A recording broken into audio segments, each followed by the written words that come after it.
Izina ry'umwami wawe. Amazina ya kavukire yo kwa Adamu nitwa bavakure Claude. Yego. Ariko amazina yo muri Kristo nduwera umwana w'Imana. Amen. Nakize urupfu rw'iteka. Amen. Mu Kristo niwe wabwiye magambo ngo kubivuga no kubigira si bimwe. Reka mbasobanurire uko nakize. Yego. Amen. Amen. Ngewe uraha imbere yanyu nari umupagane naravukiye mu miryango iraguza mpindurira muri ADPR. Mu bugomeramana n'ubwangizi ntarinzi nsobanukiwe ariko Imana ishimwe kuko yarabimbabariye nyine maze gusobanukirwa ko nayigomeraga. Mwene data ari kuvuga nibwo nibutse ibya Kayini yakoreye Imana bimuviramwe ubugome bwo kuba umwicanyi. Ndashimira Imana ko Imana yankuye mu bwicanyi rero kuko iyo ukorera Imana utayizi nyine bibyara n'ubugome nyine nubwo wari usanzwe ubufite ariko bumera nk'ubwinshira bugakura nyine bukagera kure.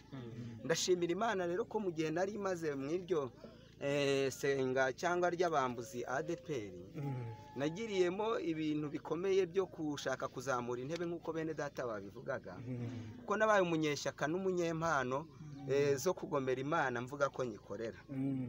Nari mfite akajwi keza ko kuririmba, nari umuntu ufite amagambo aryoshye yo kubwira abantu, nkagira n'igikundira abantu bakabinkundira, nkagira ngo n'Imana nyine niko ibikunze.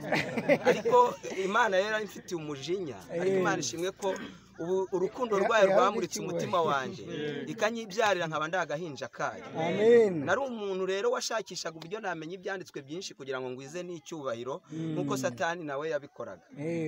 Narize amateoloji nkorera ibishoboka byose, teoloji itari imwe, mfite ibipapuro mu rugo bya diplome nagiye mfata ahantu hatandukanye.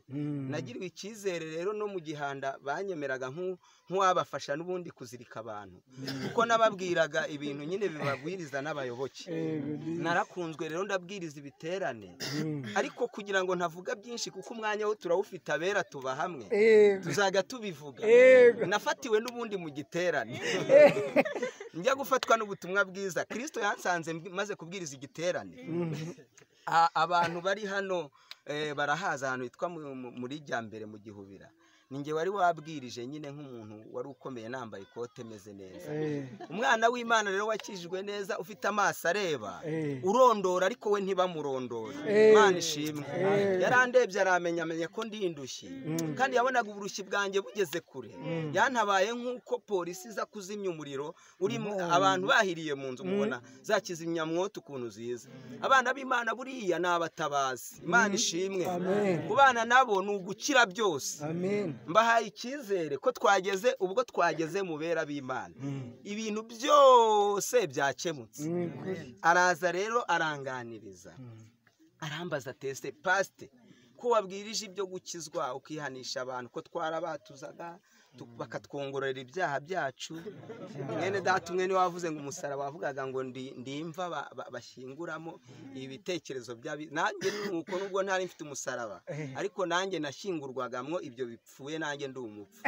Ariko Imana ishimwe cyane kuko igihe cyari kigeze ngo nkire kandi igihe cyari kigeze ngo menye Kristo natondaguye mu magambo ntaramumenya. Araza rero arambwira ati se warakijwe wakijijwe ikimubwira ibyo nakoze n'ibyo ntakoze kuko twashyiragamo ibikabyo kugira ngo umuntu agire ubwoba noneho ubwo bwoba butume apfukama. Nagize ngo rero araje ngo mubwirize cyangwa mufashe gukizwa naho araje ngo ankize. Yesu ashimwe kuko uko yaje n'icyo yadukoreye udafite amaso y'umwuka ntago wabihisha. Yaje aciye bugufi ariko ari uw'icyubahiro kandi aje kuduha icyubahiro.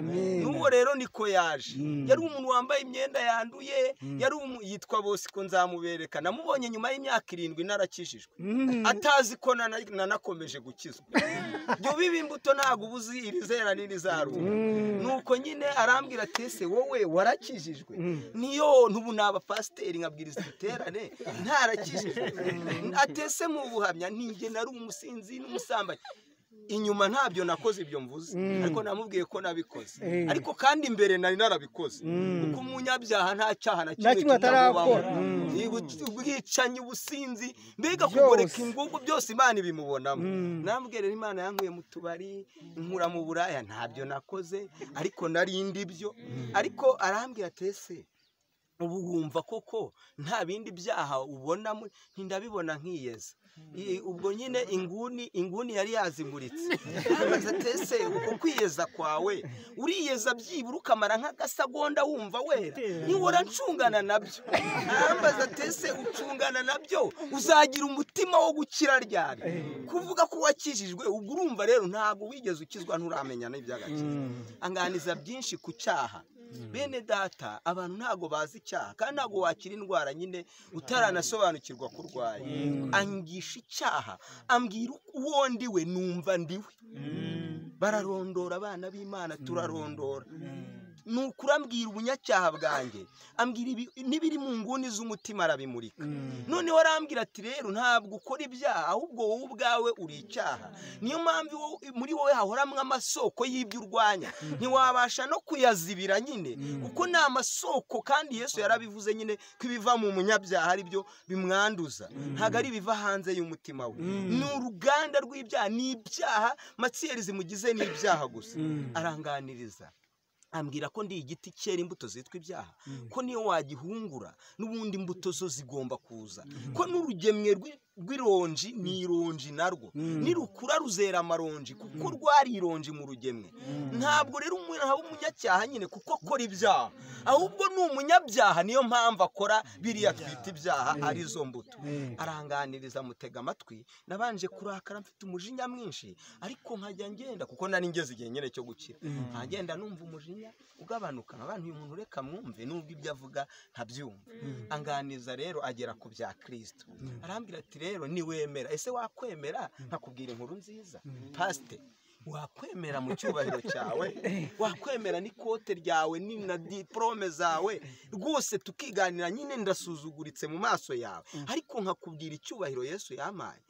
Ubuhamya rero arambwira ati rero ukeneye kumenya uburyo Yesu akiza umunyabyaha wihebye kandi nyine ngo utahageze ashobewe mu ndirimbo ya 425 niho nyine hasobanura ko utahageze ashobewe ntabwo yakira ariko disi nari inshobewe nubwo ntabivugaga mu giterane ko nari umunyacyubahiro nka Nikodemo ariko nari nashobewe kuko mu mutima wanjye nanjye nibazaga ukuntu umuntu akira najyaga nigisha abantu abanase ko nanjye ndi umunyabyaha nubwo bambonye nk'umukiranutsi aranganiriza rero amfasha kumenya uburyo muri Kristo Yesu yapfuye ku bwanjye agahanwa igihano nari guhanwa cy'ibyaha byanjye intimba zanjye zose n'imibabaro yose akabyishyiraho ariko kubera kutamenya amakuru nkaba nirwa ngendana imitwaro ngikoreza n'abandi ngenda nkwiririkanya ibyaha ngira ngo ndi kubikiza ngenda nigisha abantu kuba imbata za Satani